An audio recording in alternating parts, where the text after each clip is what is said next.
how the church does its mission. Okay, so can you give us the next?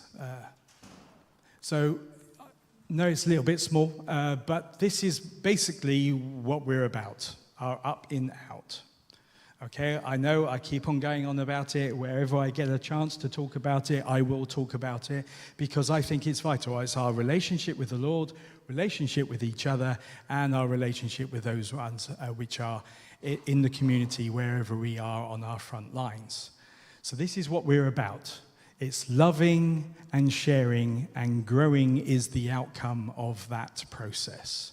If we love one another, if we truly love the Lord, love each other, love others, things will happen, and the outcome of that is growth.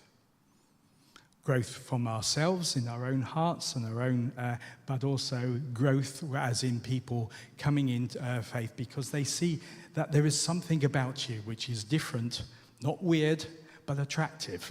Okay, all right. So you might be weird, yeah, because I think we're all weird in some ways. But the thing is, it's this kind of process that when people see us, they see the love letter what the Lord has written.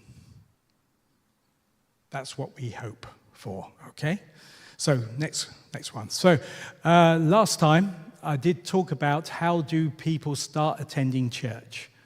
So a friend, 86% say a friend invited me, 6% organize event and visitation, invite by the minister, pastor, 6%, and advertising, 2%. So next slide. So really that is, I think, the key statistic which we should be going for, don't you think? Or should we be kind of looking at our advertising and seeing if we can build that up? No, I don't think so. So really, if you look at this, now church, it's 9 o'clock, 10:30, Oasis, those are our main times when we come together for church. So next one. Okay, so I think church, as we gather together, is predominantly up and in. So it's our devotion and our worship to the Lord. That's why we sing.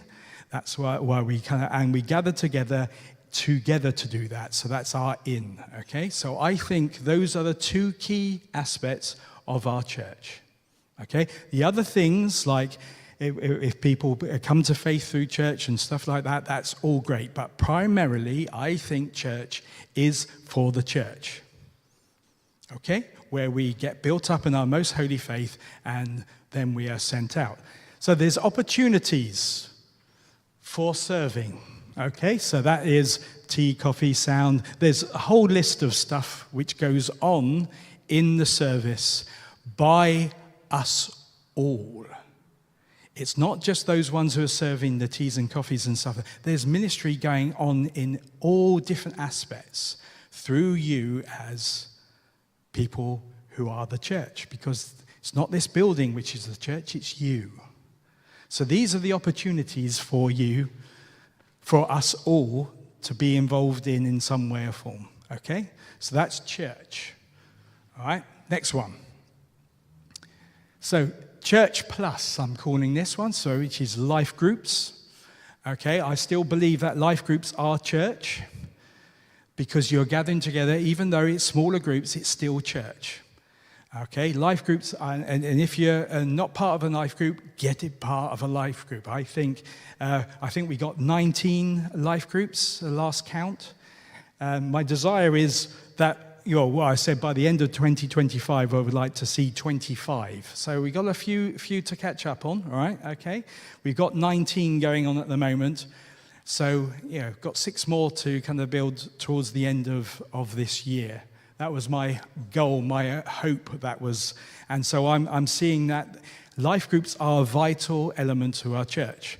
Also, prayer triplets. Now, you may not have heard about a prayer triplet, but I think prayer triplets are great with accountability and just kind of getting together and praying for each other.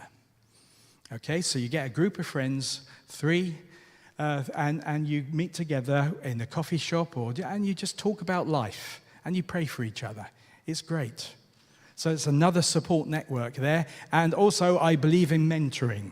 Now, I mentor and I have a mentor. Okay, so I think that it doesn't matter how old you are, we can still learn and we can still grow. And when you've got people around you to be able to help you to do that, I believe in mentoring and also mentoring others. You have got experience which you can pass on to the younger generations or even your own generation. It's this mutual support. Now, if you're going to go for it again. So I think Church Plus is primarily in and then up. Okay? So it's our together, being together, learning from each other. And there you can see pastoral support, tea and coffee, hospitality, leading, teaching, accountability, wisdom, guidance, and discipleship. All involved in Church Plus. Okay? Starting to get a pattern here that there's opportunities for all of us to minister in these areas. It's the primary way that pastoral support happens, I believe, in Church Plus. Now, I'm not including the staff ministries and stuff like that. That's all, I just kind of take that as a given. I'm talking about every one of us here. Right, next one. Now, these here are, I would say, the church's frontline kind of things, what we're doing, which is Alpha. We've got toddler groups, we've got kids groups and youth. We've got Repair Cafe, parenting courses, nursing homes going out. All those kind of things are out in the community around here, okay? And if you go for the next one. So this is our out. This is one of our outs. As a church, there's other things which we do and things like that, but this is what we do. People volunteer to make these things happen. So again, there's pastoral support, there's tea, coffee, hospitality, leading, teaching, accountability, wisdom, guidance, and discipleship. Looks very similar to what it is Church Plus. This is the way we can also see people come to faith through these groups. All right, next one, please. Now, how many hours do you spend in church on a weekly basis? All right, apart from the staff, obviously, that's a different kind of thing. But if you think about it, it's an hour and a half at a service. If you come earlier, so say 2 hours. And if you volunteer in one of the groups there, another couple of hours. And when you do life groups and things like that, say about 8 hours a week, maybe. All right, that's being generous, okay? That's when we're one-to-one, being with our people, all right? Being with the church. But the thing is, the lion's share of the hours you are is actually with friendships, family, charities, interest groups, hobbies, and work. Okay? Now, the main part of your hours are in these things.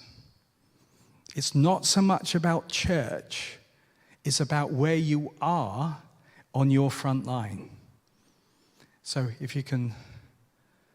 So this is the church's out, our front lines, and the same things which are happening in the groups here, your pastoral support. You are providing, when you meet with someone for a coffee, hospitality. You've got leading. They might ask a question about life.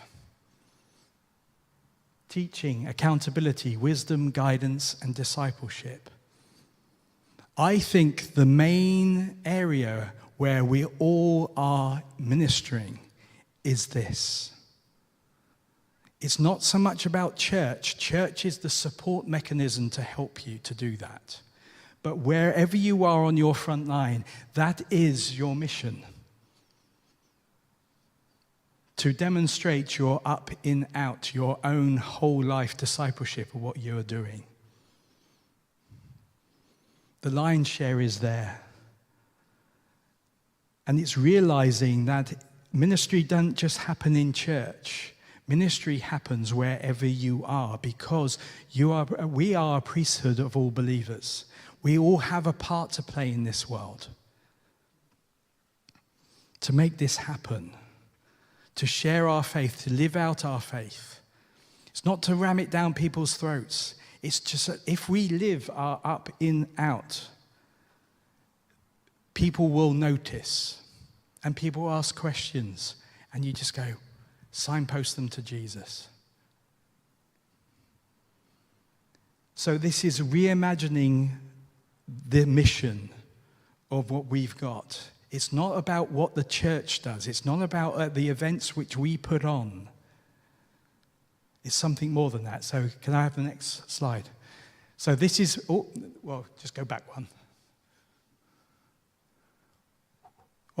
Just good to keep it on that one. So the church event inspires, but your life on the front line invites.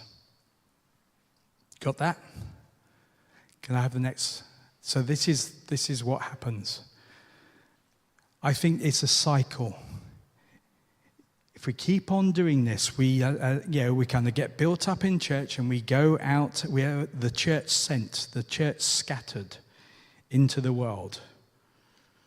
So wherever we are, it's not the immediate community around here, it's wherever we are, wherever we live, we are making an impact or can make an impact on our front lines.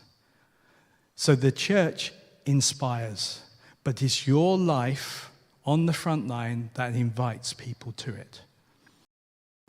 Mithrandir, why the halfling? I do not know.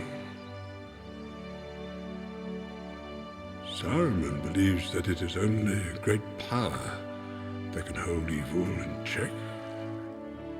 But that is not what I have found.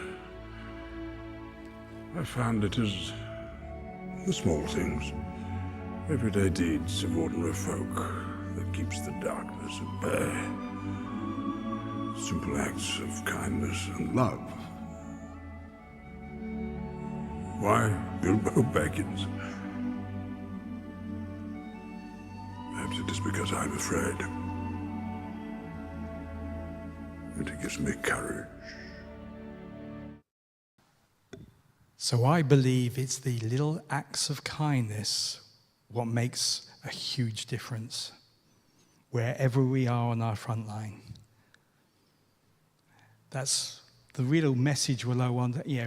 Whatever we do, wherever we are, if we live out our up, in, out, things will change. We grow, and those around us have an opportunity to be introduced to Jesus. So, any